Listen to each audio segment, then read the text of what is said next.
Hey guys, welcome back to the Snap Ring Chronicles. And guess where I went? Yeah, same old place. I went back to Harbor Freight, and this weekend was the 30% off coupon from items that were $10 or less. So, and I really didn't need anything, but since they were offering 30% off, something that's $10 or less, I went and checked out some stuff, and of course I found some stuff, and I brought some interesting stuff home. Here's one item I found. This is the Pittsburgh quarter-inch drive 18-piece finger ratchet set.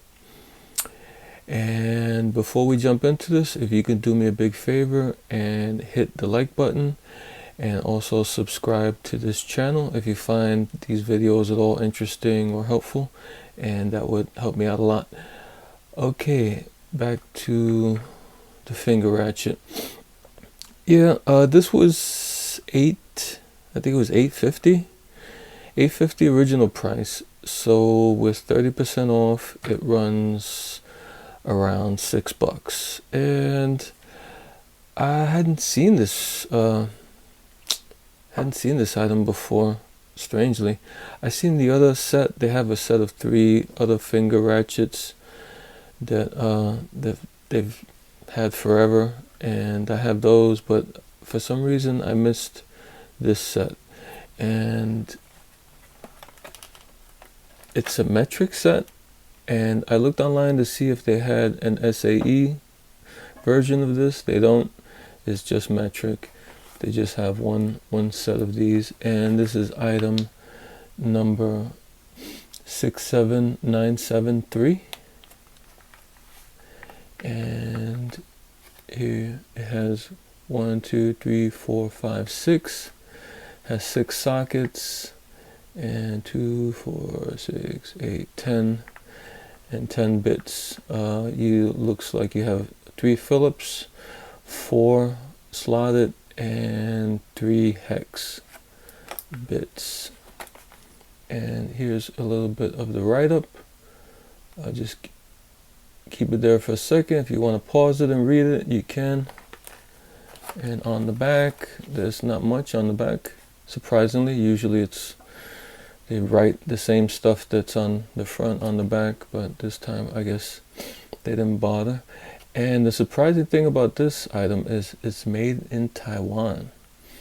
And I was like, made in Taiwan. That sounds interesting, because the other finger ratchets they have are made in China.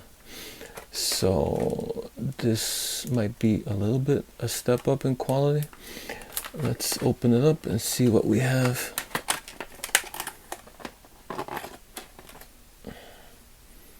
Here's the finger ratchet. It's 72 teeth, so it's pretty fine tooth for a finger ratchet. The other ones they have, the set of 3, I don't think those are 72. I think actually those might be 36 teeth, if I'm not wrong. Maybe the quarter-inch one might be 40 something teeth or more, but I know the bigger ones are they're pretty coarse. So that was something different in this one. And one side has the quarter-inch anvil, and the other side has the female hex receptacle there, I guess, for the bits. They go in there, and let me take these out.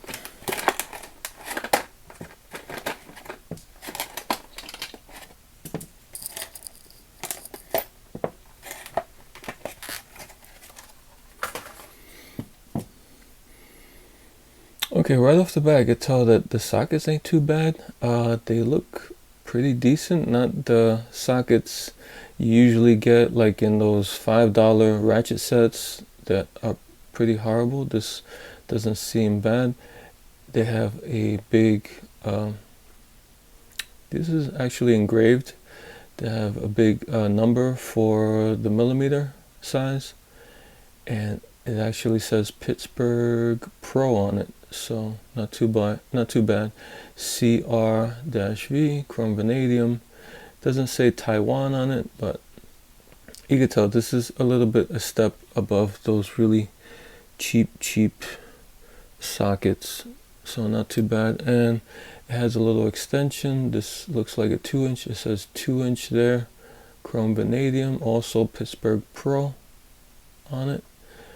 Looks decent quality, not too bad.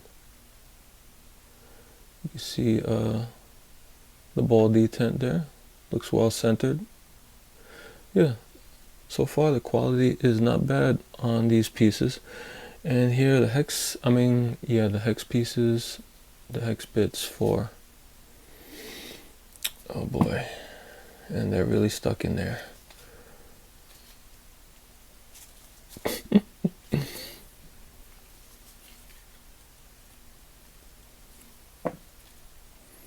Yeah, I'll take out one, and they just have the size on them. This is the Phillips #1, and that's what it is. Here is the set. Doesn't look too bad either. Don't know what the quality is like at the metal, but the fit and finish looks pretty decent. Okay, well, let's put all this aside and take a look at the ratchet. Let me zoom in a little bit on the ratchet. Okay, the ratchet has a switch, which is this part here. This ring here switches either on or off, and over here it has a ball detent that's held by a band. You see the metal band there that's holding the ball detent in place to hold the bits. Okay, and this ratchet actually has 2 rings. There's a small ring around the anvil here, and there's a bigger ring over here on this side of the ratchet.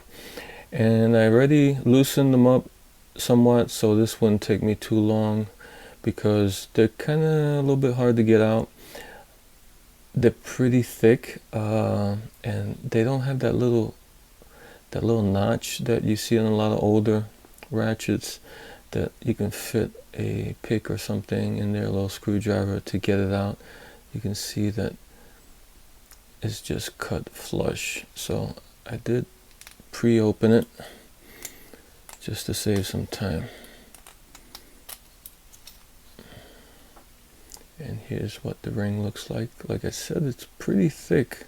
It's kind of hard to get on and off.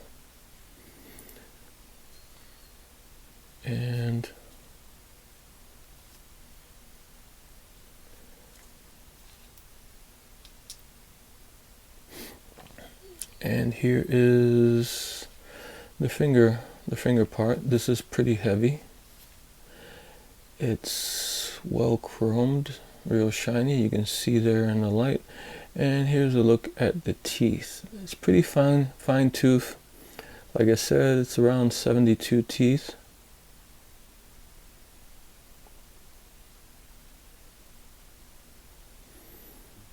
And on this side is flat, and on this side it has a little cutout here for the mechanism. Over here. Okay, now we take a look at the mechanism.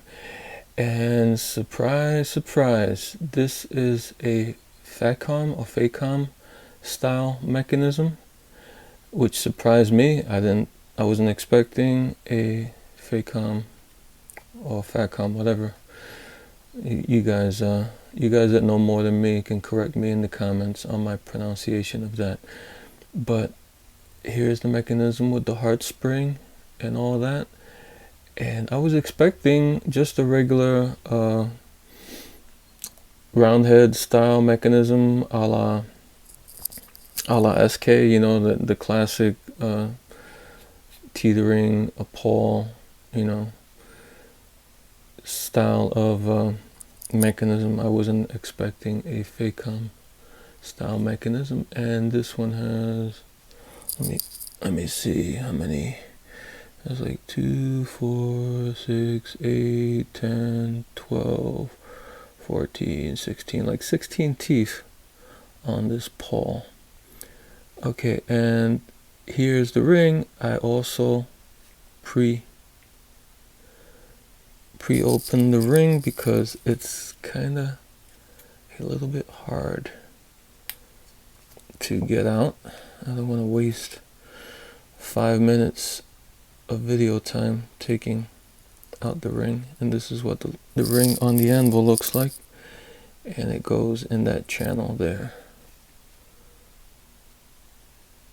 in here. And you just take the switch off,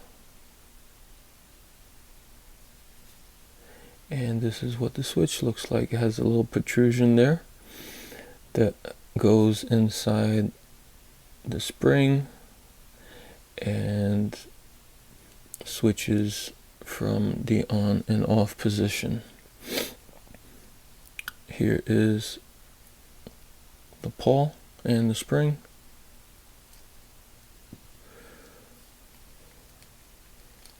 The two edges, the 2 points of the spring go into the hole of the pawl, and this is what they call the heart spring of the mechanism.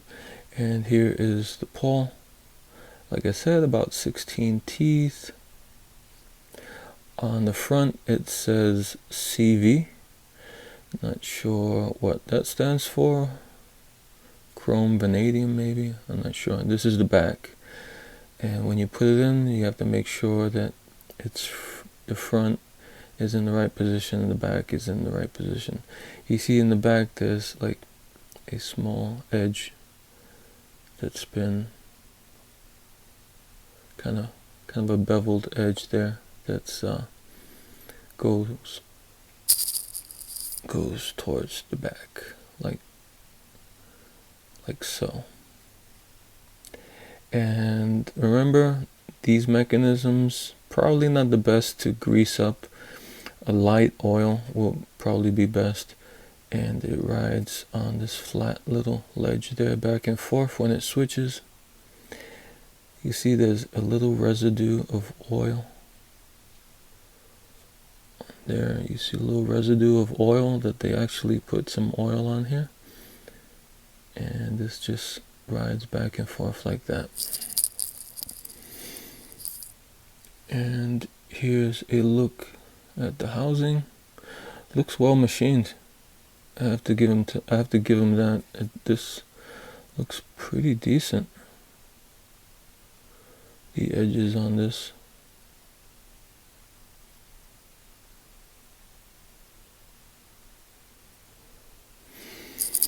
Okay, so to put this back together, you take your pawl. Remember, orient it right. The letters go to the front, and you take your spring and you get your 2 little prongs inside the pawl like that. Now you take your switch and make sure that that little protrusion there, that little protrusion goes inside the spring. Goes inside the spring. And then remember, you're going to take it around towards the back.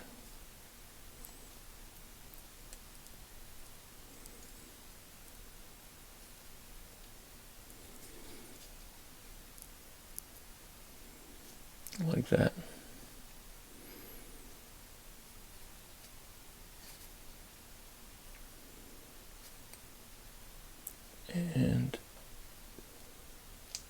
should switch back and forth like that.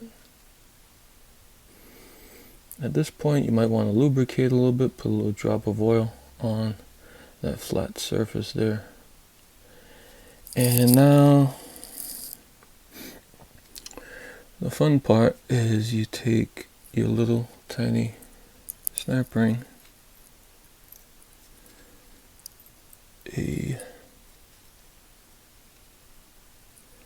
and you get that into the channel there.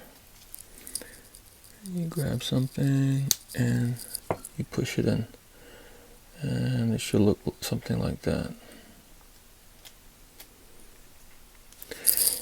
Now you just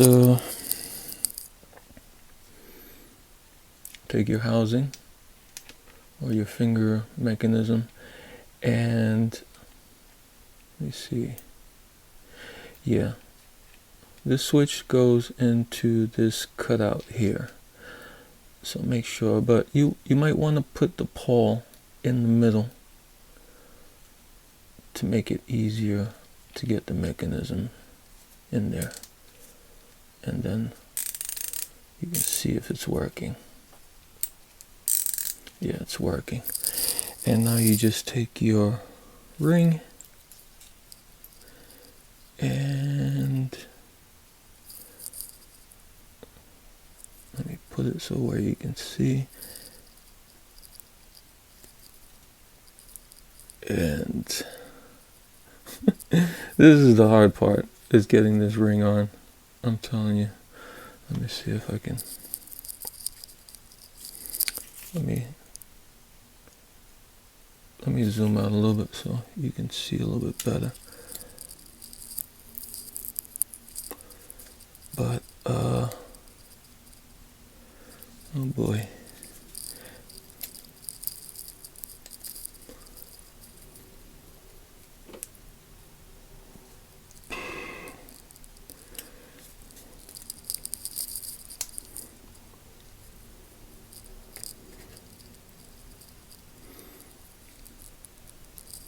Yeah, let me come back. This might take like 2 minutes, and I'll be right back. Okay, so we're back. This is what the ring looks like when it's on, and frankly, the two rings are probably going to be the most difficult parts of taking this mechanism apart. So yeah, and I'm not gonna take out this band that holds the ball detent down. You know, that might be just me being a masochist to want to take this band off and try to mess around with that ball. So yeah, there we go. Not bad. You know, surprisingly, this is a pretty decent quality ratchet. Wasn't expecting that. Was expecting something a bit cheaper, something more along the lines as that set I was telling you about, that that other finger ratchet set. That's more like what I was expecting, but I wasn't expecting Facom mechanism, and for it to look as good quality as what I found inside of this little ratchet. So okay guys, that's all I have for right now. Until next time.